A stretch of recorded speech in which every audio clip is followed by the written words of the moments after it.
Yeah, so I had a chance to talk to a few people, including the bone marrow transplant oncologist, and read the ER note and how your history's been doing. And it sounds like, we got some bad news today with the MRI of your brain. I don't know if you heard about that yet.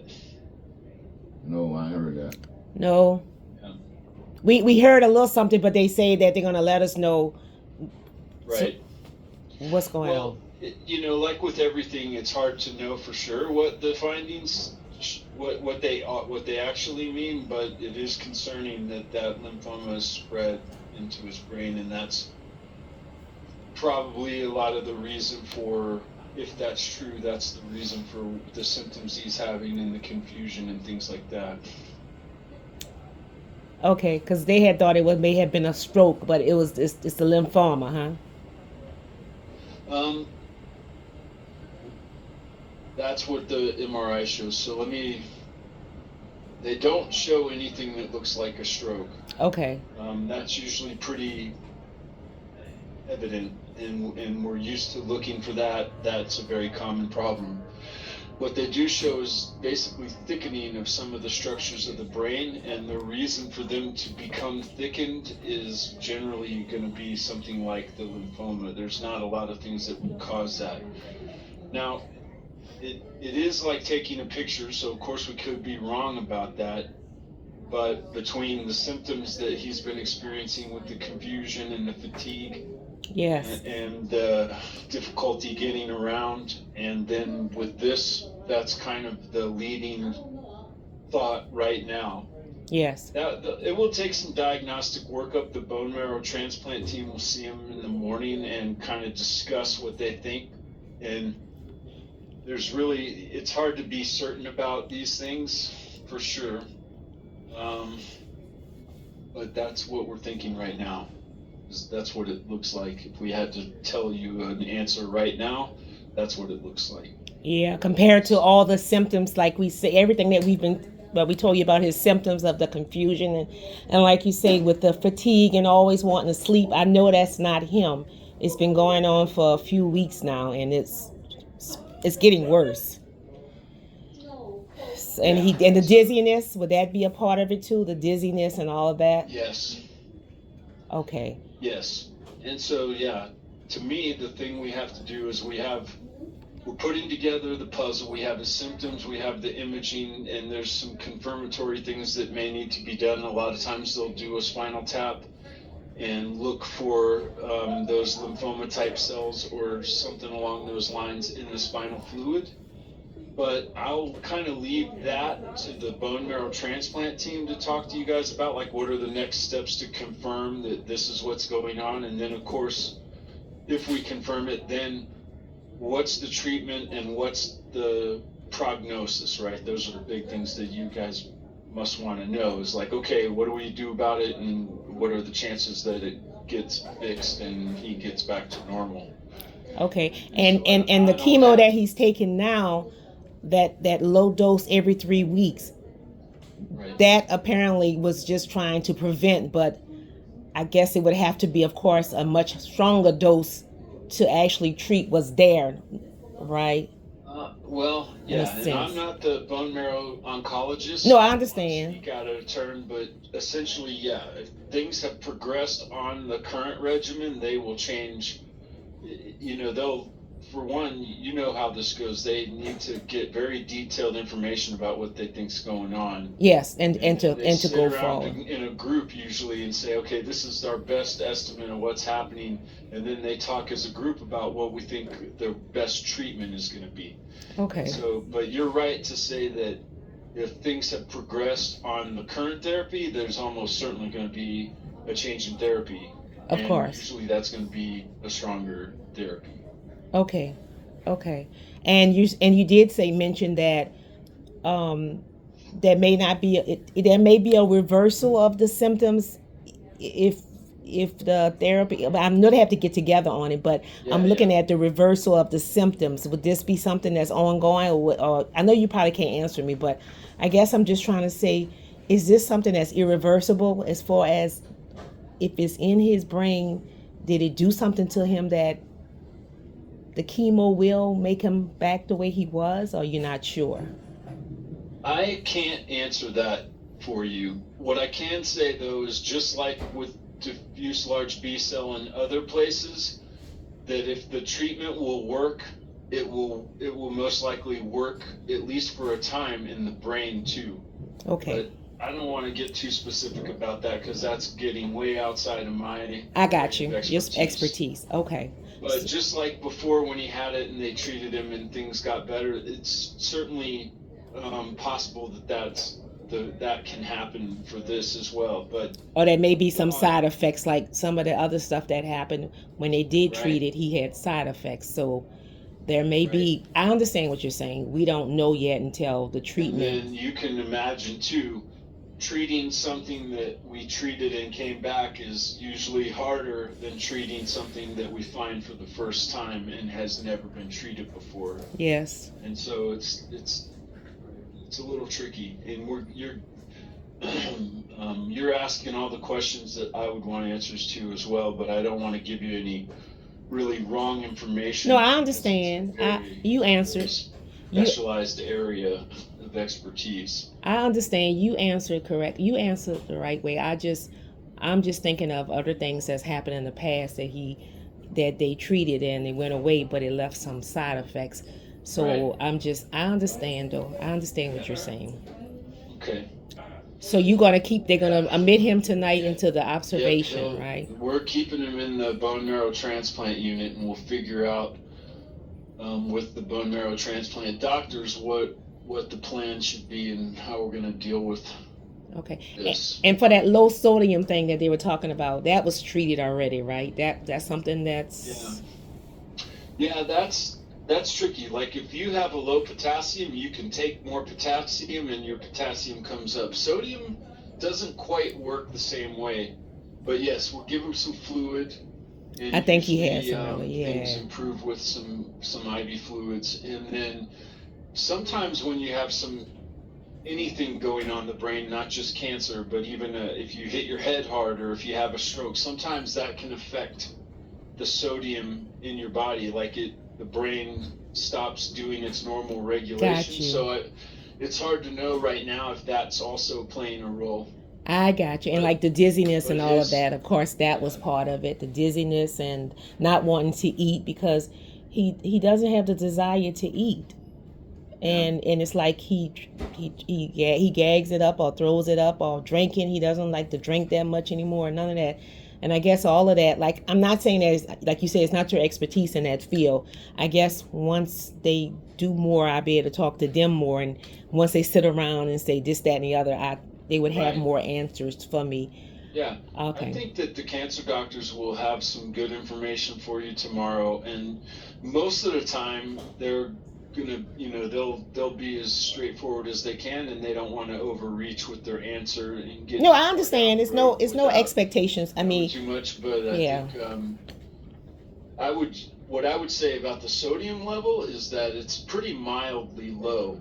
Okay. And it would be a little bit weird if that by itself, because people come in without cancer with low sodium, and I got you. Pretty weird by itself if it were causing a lot of these symptoms. It's more of a side effect of probably what's going on. I got you. Mostly all of what he's experiencing, mostly that you know of, at least we can say. Nothing's 100% what you're saying. I understand that, but the side effects of what we described and everything, it makes sense now as far as what's going on with the brain, because lymph nodes are all over the body, and the brain, of course, controls everything. So if that's off, that throws everything off. That can throw a lot of things off.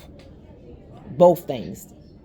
And if it's affecting the brain, of course, the brain parts of the brain controls all the different parts of our body, and it sends signals. And if those lymph nodes are not doing what they're supposed to do, then these signals are off, and it just goes whack. Like his blood pressure went down low. It could be the brain way of, I guess, all of that just sends signals, I know. And if that doesn't do right, that could say, okay, it's time for this to go down or whatever. So it's all out of whack. We just need to get it together. Okay, I understand. I think I'm saying it correctly. I don't know. I'm trying. I'm tracking what you're saying for sure. Yeah, and I know that the brain and the lymph nodes travels all over. So that's why I would tell people, I would say, when I was trying to explain to them, I said, It's not like he has cancer of the just say a woman like I had breast cancer. You know you go into radiation, you're gonna tap that spot.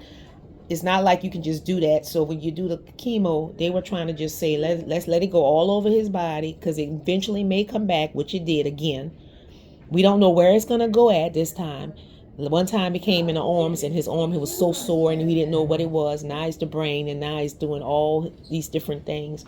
And so I'm okay with it. I understand completely what you're saying. Now that we know, I just didn't want to watch him at home suffer. I knew something was wrong. We brought him to the primary doctor, and he was saying go to different specialists. But I'm glad that we did come in now, just to get these tests. Yeah. Me too. Because I couldn't watch him like that at home. You were right. You were right. Something does seem to be. Yeah, we brought him to the when his pressure went down. We brought him to the primary doctor, and he was saying, "Okay, nothing." I mean, he didn't have any answers like you said, but he said go to different specialists. But coming here, he just boiled it all down to it and said, "You know what? We just need to take time. Now all these different appointments just to get the tests in, and let's go in and see what's going on." So I'm glad that we did that for him. I'm glad too. Yeah, thank you so much. Do you know what medicines he's taking? He has it in his phone. Yeah. I've got a whole list here too. Whatever he has in his phone, that's his list, because he's good at keeping it. He's a little confused, not right now, but he has it. I don't know how to say some of this stuff. Gabapentin. Gabapentin. Actually, I don't see that one on his list. He has 300 milligrams. Yeah. Gabapentin. And how often does he take it? I don't know. I think he's supposed to take that twice a day. Twice a day, he said. All right, let me get that in here. Okay. Okay. Got that one. What's the next one? Let me close the door. Tamsulosin. I don't know if he's spelled it. You got that? That's another one I don't see on his list. Well, my goodness, Billy. What happened? What list y'all got? That's an old list, must be something. Okay. You got on here, what's that for, Billy? What's that for? Tamsulosin. Tamsulosin, yeah. That's for urination. Oh, yeah, he takes that. Yeah, I think he just got that. His urine was strong coming out. His urine was what? Wasn't strong? Coming out, yeah. It wasn't strong, he said, coming out. The urine was coming out slowly. Yeah. He got metoprolol, something like that. Is that like a low dose blood pressure? No, I don't know. Yeah. Metoprolol, you have that? Let me, because I don't have that one on my list either. Let me double check your. Okay. Your date of birth is June 1st, 1960. Is that right? Yes. Okay. Metoprolol. Metoprolol. That's how you say it. Okay. And what dose and how often? It's 25 He has a 25 MB. How often you supposed to take that, Billy? Once a day. He said once a day. And what is that for? Like a blood pressure or something? It's a heart pill. Heart pill. Okay. And it's yeah. I didn't see anything on his problem list that makes me think here's why he needs to take it though. But I'll look again in a minute. What's the next one? Metformin. He's on that. 750 milligrams. The release, because his diabetes had gone up because when he was taking the treatment, he had to take a steroid the day before, the day of, and the day after, and the doctor he has what those people called endocrinologists, whatever that is. Endocrinologist, yeah. Okay, he had one of those, a specialist, because his sugar was shooting up because of the steroid. So right. She has him on like a little dose of one of the shots where you turn the dose yourself. He was on that. I know. Yeah, and so you said he's on 750. Is it once a day or twice a day? What he was doing it's twice a day. It's supposed to be twice a day. Because that sugar had shot up so much. Yeah. The vitamin D, the one that you take once a week. That one pill, that little green pill. You see that? It's not on here. Well, my goodness. Oh, God. All right. I did see the metformin though, so. Yeah. All right. That So vitamin you D pill. said, let me see. That's the bigger dose one. Like 10,000 or probably, that's 50, once whatever a that week, is. Once right? a week. Yes. What's the units on it? 10,000? I'm saying 10,000. I don't know. It's the little green pill. It's a lot, but you take it once a week. I take it too. And that was from his primary doctor. He had put both of us on it. And I think a lot of this little medicine was from the, I can't speak for his medicine, but I think some of it was from the diabetes and stuff. So, and then he got on this glipizide, glipizide, I guess it's 10 milligrams he got. What's glipizide? What's that? I don't think it's another diabetes pill. He had him on that, but I think he had stopped taking it because his diabetes was all right, and then he started again. Right. He was on that, and dexamethasone, 4 milligrams. What's that for? Yep, that's the steroid. Okay, all right. When's the last time you took that? He took that Monday. It's supposed to be Monday, Tuesday, Wednesday of the week that just passed. Last week, because he took that low dose of chemo last Tuesday. Yeah, a week from the day Tuesday. So he took that. He takes it once a day. He was supposed to take that steroid when? No. 3 days. For 3 days, twice a day, right? For 3 days? Mm-hmm. Yeah, twice a day for 3 days. The day before, which was that Monday, the day of, that Tuesday, and the day after. And that's what ran his sugar up.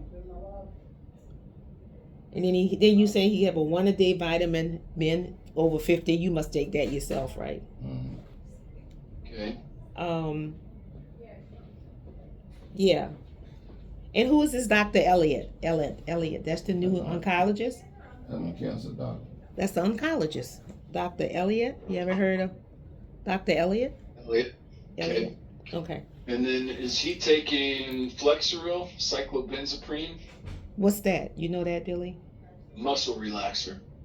Well, he'll take that when he needs it. He just got those little things are just there on the count at home if he needs it, because he has muscles. But the main thing that was worrying him, and he hasn't been talking about this much lately, is his feet has been burning. When he walks, it's tearing him up, and he got an appointment for a neurologist to take a look at that. And he got another appointment he made for the cardiologist for the blood pressure, because we didn't know what was going on. But by us coming here, I think that this is a better start to know exactly what we're dealing with and why it's causing a lot of this wacky stuff, that especially watching him, the way he was going down so much. So I think that this is the best start we can have to try to move forward. Definitely get the ball rolling quicker. Yeah, and like you said, some of these medications you didn't know he was on, of course, it's not even on the list. But I didn't want all the medications to start wrapping around, because if you go to too many different people, then everybody's doing this, that, and the other. So I guess my thing is in the kitchen spoil the stew. Yes, and I want to stick with one thing. So if this is something that we need to change to get the ball rolling over here, since we came to the emergency room here, I've heard that you all have a good cancer thing here. Whatever it takes us to get the ball rolling. I'm for it. You'll get to meet the team, and they'll talk to you, and if you feel like this is a better place than what he's been doing, I mean, I'm sure they'll be happy to talk to you about that. But apparently the dose wasn't that much, because I always thought the dose that he was taking was there to try to prevent any cancer coming back. But if you've been taking that for a few months now, almost, I forgot how long it was. It's been, months are just flying by. And if you're taking that dose to prevent anything else from coming, but it's still there, there's something going on with that dose. That dose must. I'm not saying they were wrong. Sometimes it'll come back. Yeah, I'm not saying they were wrong, but maybe the dose wasn't strong enough, or it's just something that is supposed to be preventative. And I'm just thinking it really didn't prevent anything, because prevent anything, here it comes back. So something got to be different about that. I mean, if you're taking something to prevent, that's like you trying to take birth control to prevent getting pregnant, and you still get pregnant, and something slipped through. So I don't know. I'm not saying that he wasn't going to get any cancer again, but I would think that that low dose wasn't enough to. Well, I don't know. You know what? It's just too many unanswered questions. I'm just thank God for just kind of like having a relief of knowing this is why my husband is acting the way he is. This is why he just feel. I thought he was just being lazy at first. I was trying to encourage him to get up. He kept telling me, I'm tired, Trinice. I just don't feel like it. And now I know what's going on. So now I feel better. At least I know that this not our imagination, that he's not that I thank God that we know now. At least we know. So anyway, tomorrow is a new day. Get him set up, and whatever it takes, we can go from there. That's all I can say. No ifs, ands, and but what coulda, woulda, shoulda. We know he has this problem. It's come back a few times. Now we got to just try to go forward and see how we can deal with this. Because when you're dealing with the brain, if you're dealing with just the arm, I'm not saying just the arm, and you got a little boo-boo on your arm, but when you're dealing with the brain, that affects everything. So I think this is the most important part of where it came back. And this is the most delicate part of it coming back, where it came back at, because the brain affects everything. And I'm sorry for talking so much. No, it's a lot to process, you know. Yes. It really is. So cancer. I just have a couple more meds on his list. I want to see if he's taking. One's called losartan. It's a blood pressure pill. Is he taking that one? No, he's not. You're not taking it anymore? I'm going to take it. I don't know if he's saying the right thing now, but I don't think you are. That's because I'm on lisinopril. He's on. You're not on losartan. And I think that he got on a lot of those different things because of the diabetes, right? Because I'm on low doses of stuff because I have diabetes too, and it's just because diabetes can cause blood pressure and all kind of things too. So I don't know. He said he's not on anymore, but then again, some things he's confused on. But I don't know. But he may not be on it. Oh, you need him. And are you taking Prilosec? It's an acid pill. Meprazole. No, he's not. You taking that, Billy? All what I call out, that's what I'm taking. No, he said all what he called out is what he know that he know of. That's why he put it on his Very phone. Good. Okay. Are you able to do a little bit of an exam? I'm going to do a little bit of a neurologic exam for you if you can, if we can get you to